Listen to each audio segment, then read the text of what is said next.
স্বৈরশাসন অবসানে অভূতপূর্ব গণজাগরণ, শহীদদের স্মরণে ছাত্রদলের মোমবাতি প্রজ্বলন। কাস্টমস বিভাগের চাকরিকে অত্যাবশ্যকীয় সার্ভিস ঘোষণা করে প্রজ্ঞাপন। গাজায় স্কুল, হাসপাতাল ও ক্যাফেতে ইসরায়েলি হামলায় নিহত ৯৫। আবারও ব্রাজিলিয়ান ক্লাবের জাদু, এবার বিদায় ইন্টার মিলানের। আল হিলালের কাছে হেরে ক্লাব বিশ্বকাপ থেকে বিদায় ম্যান সিটির। আসসালামু আলাইকুম, বার্ড নিউজ 24-এ আপনাদের সবাইকে আমন্ত্রণ। সঙ্গে আছি আমি নাইমা আক্তার কেয়া। এতক্ষণ দেখছিলেন শিরোনাম, এখন দেখবেন বিস্তারিত। বাংলাদেশের ইতিহাসে ২০২৪ সালের জুলাই থেকে ৫ আগস্ট পর্যন্ত এক অভূতপূর্ব গণজাগরণ ঘটে, যা জুলাই গণ অভ্যুত্থান বা জুলাই বিপ্লব নামে পরিচিত। মৌসুম বিপ্লবও বলেন অনেক বিশেষজ্ঞ। এই গণতান্ত্রিক আন্দোলন ছাত্র ও সাধারণ জনগণের নেতৃত্বে সংঘটিত হয়ে দীর্ঘ ১৬ বছরের স্বৈরাচারী শাসনের অবসান ঘটায়। তবে এই গণ অভ্যুত্থান স্ফোরণ ঘটেছিল ৫ই জুন, যা পরবর্তীতে সৃষ্টি করেছিল বাংলাদেশের ইতিহাসের এক নতুন অধ্যায়। বিক্ষোভের সূচনা ঘটে সরকারি চাকরিতে কোটা পদ্ধতি বাতিল দাবিতে ছাত্রদের শান্তিপূর্ণ আন্দোলনের মধ্য দিয়ে। কিন্তু সরকারের কঠোর ও দমনমূলক অবস্থানের কারণে আন্দোলনটি দ্রুতই সারা দেশে ছড়িয়ে পড়ে এবং গণবিক্ষোভে রূপ নেয়। চূড়ান্ত রূপ পায় জুলাইয়ের শেষ দিকে।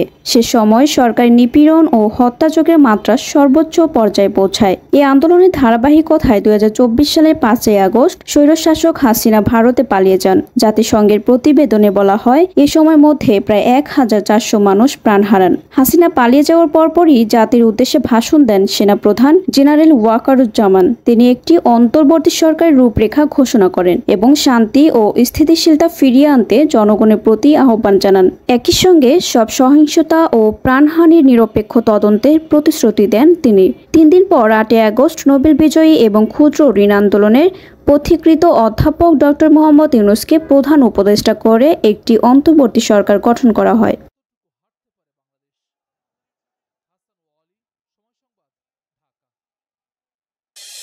ঢাকা বিশ্ববিদ্যালয় ক্যাম্পাসের জাতীয় শহীদ মিনারে সোমবার রাত ১২টা ১ মিনিটে হাজার হাজার মোমবাতি প্রজ্বলনের মধ্য দিয়ে জুলাই আগস্ট গণ অভ্যুত্থানের শহীদদের প্রতি শ্রদ্ধা জানিয়েছে বাংলাদেশ জাতীয়তাবাদী ছাত্রদল। আলোয় আলোয় স্মৃতি সমুজ্জ্বল শিরোনামে এক কর্মসূচির মাধ্যমে সংগঠনটি তাদের ঘোষিত মাসব্যাপী কর্মসূচির সূচনা করে। জাতীয় সঙ্গীত পরিবেশন ও আলো প্রজ্বলনের মধ্য দিয়ে অনুষ্ঠিত হয় গণ অভ্যুত্থানের শহীদ ও আহতদের স্মরণে। এতে ছাত্রদলের কেন্দ্রীয় ও বিভিন্ন ইউনিটের নেতাকর্মীরা অংশ নেন।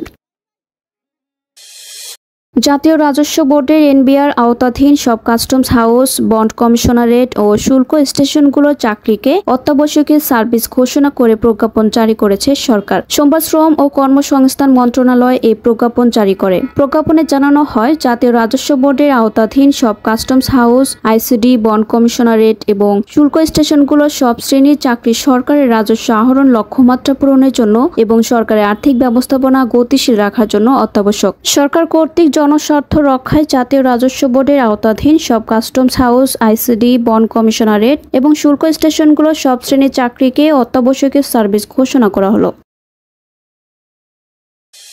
গাজায় একটি ক্যাফে, স্কুল এবং খাদ্য বিতরণ কেন্দ্রে ইসরায়েলি বোমা হামলায় কমপক্ষে ৯৫ জন ফিলিস্তিনি নিহত হয়েছেন। একটি হাসপাতালেও হামলা চালিয়েছে বর্বর ইসরায়েল, সেখানে বেশ কয়েকজন আহত হয়েছেন। খবর আল জাজিরার। সোমবারের হামলায় নিহতদের মধ্যে কমপক্ষে ৬২ জন গাজা সিটি এবং উপত্যকার উত্তরাঞ্চলের বাসিন্দা। গাজা সিটির উত্তরাঞ্চলের সমুদ্র তীরবর্তী আল বাকা ক্যাফেটেরিয়ায় ইসরায়েলি হামলায় নিহত হয় ৩৯ জন। আহত হয়েছেন আরও অনেকে। নিহতদের মধ্যে সাংবাদিক ইসমাইল আবু হাতাব, ক্যাফেতে জড়ো হওয়া নারী ও শিশুরাও ছিলেন। ক্লাব বিশ্বকাপে আরও একবার দেখা গেল ব্রাজিলিয়ান জাদু। আর এবার ব্রাজিলিয়ান জাদুতে বশীভূত হলো চ্যাম্পিয়ন্স লিগের রানার্স আপ ইন্টার মিলান। শার্টে গতকাল রাতে শেষ ১৬ লড়াইয়ে ইন্টারকে ২-০ গোলে হারিয়ে ফিরতি বিমানের টিকিট ধরিয়ে দেয় ব্রাজিলিয়ান ক্লাব ফ্লুমিনেন্স। এই জয়ে ব্রাজিল থেকে পালমেইরাসের পর দ্বিতীয় দল হিসেবে ক্লাব বিশ্বকাপের কোয়ার্টার ফাইনালের টিকিট পেল ফ্লুমিনেন্স।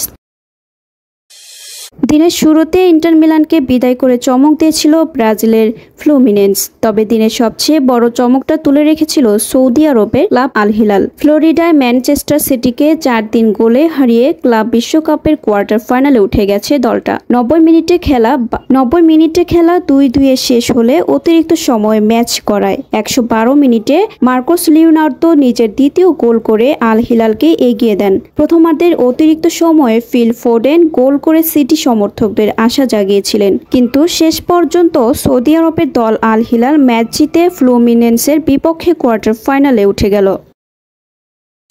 এতক্ষণ আমাদের সাথে থাকার জন্য আপনাদের সবাইকে ধন্যবাদ। পরবর্তী সংবাদ দেখার জন্য আমন্ত্রণ এবং সাবস্ক্রাইব করে বার্ড নিউজের পাশে থাকুন।